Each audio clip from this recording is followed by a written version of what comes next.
my god, it's kind of hot in here. Hello everyone and welcome back to my channel. Welcome to this vlog. Today is Wednesday and it's a work day. I'm currently working from home.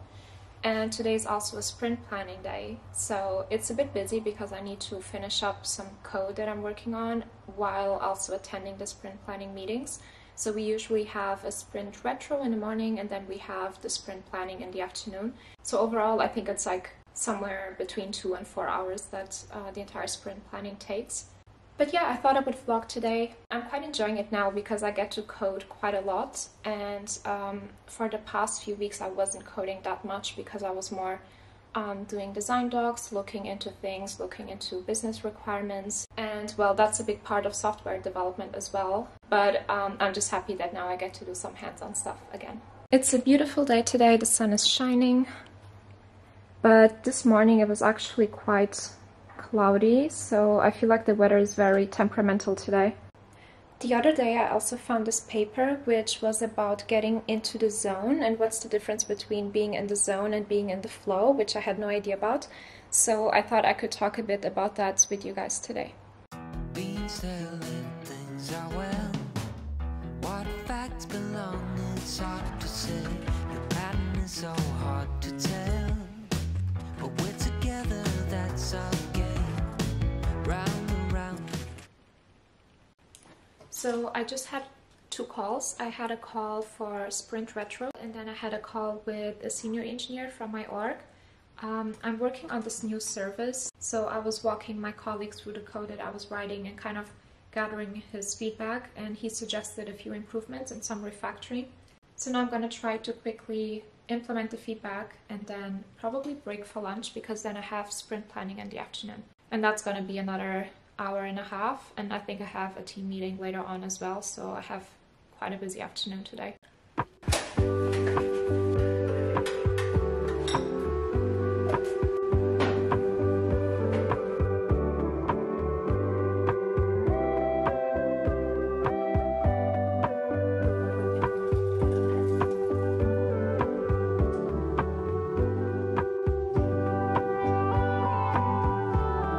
Let's tidy up.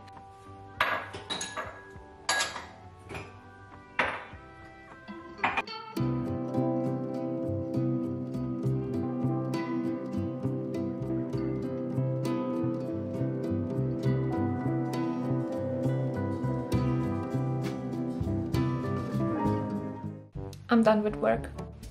It's 5:30 and yay.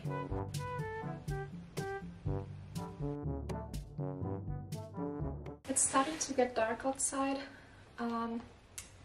Finished work and I wanted to talk about this paper now, so I have my laptop here with my notes. I found this so interesting. So okay, story time. One evening this week I was just like browsing stuff online, and then for some reason, you know when you like find a topic randomly on the internet and you dive really deep into it and you start like finding research papers and YouTube videos and like lots of stuff about this topic. This happened to me about getting into the zone. So this one paper in particular that I found was about how to get into an optimal performance state, and it was written by Dr. Robert Niedeffer. I'm not entirely sure if that's how you pronounce the last name, so I apologize if I'm doing it wrong. So this paper also brings me to Wondershare, which is this PDF editor that I use to read the paper and to annotate the parts that I found most important. As you can see, this is what it looks like. Please ignore my dirty screen, I'm sure you can see it. I'm very grateful to say that Wondershare is sponsoring this portion of the video. And if you find yourself reading, annotating, signing, or converting digital documents very often, then I think it is something that you could find useful. Wondershare has something called the PDFelement, which is an online PDF manager. It is very affordable and very user-friendly. You can use it to read and edit documents in diverse formats such as PDFs and Word documents, and you can do so across desktop, mobile, and on the web, which makes it quite flexible and like your documents are always synced between all of your devices. Some of the main features include creating forms and filling them out, being able to comment and edit PDFs, adding certified digital signatures. It also has password-protected access and accurate search.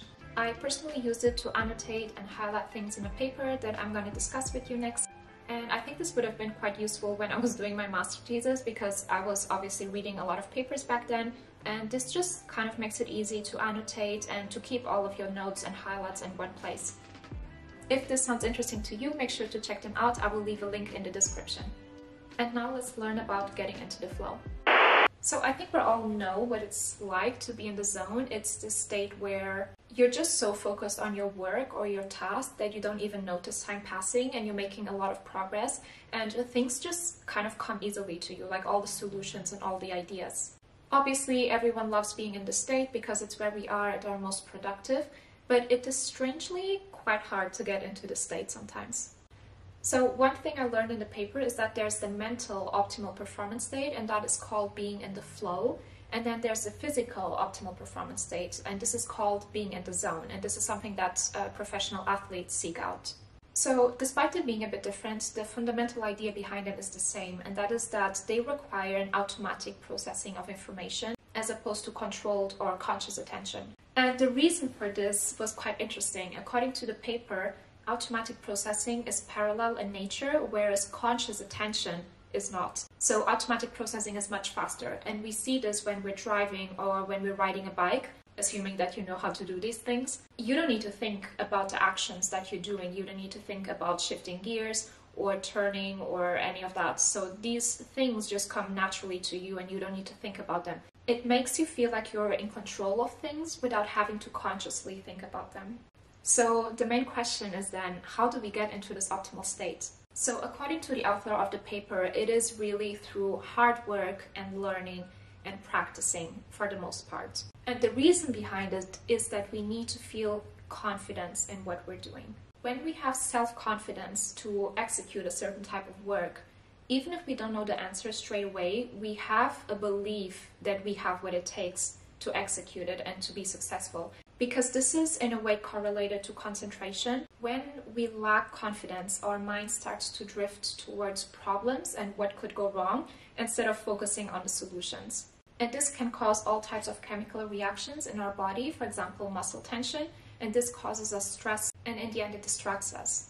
So another important aspect is to avoid distractions. This could be noise or interruptions from other people or a messy environment. I know that I prefer working with a clean desk, and honestly my desk sometimes it's so messy, and I do notice that it decreases my willingness to sit at it and to work.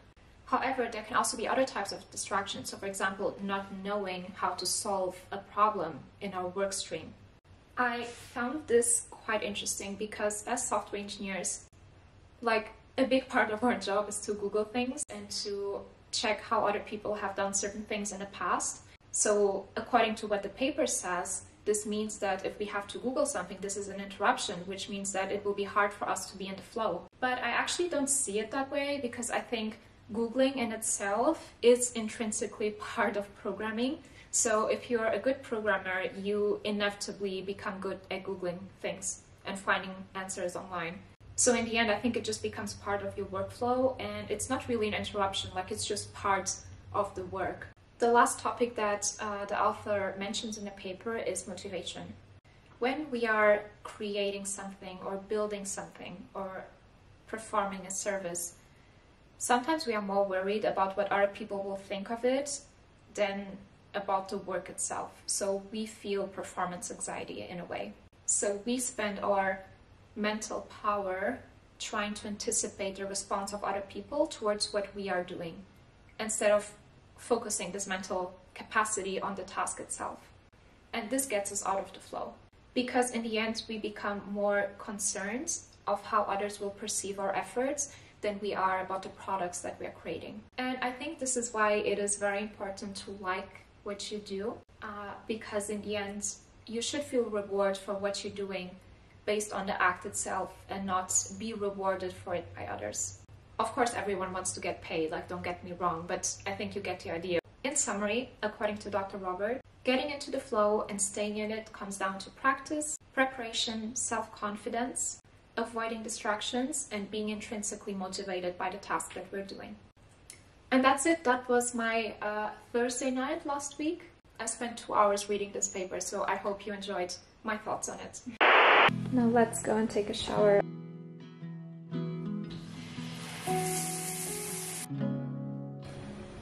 This is my outfit.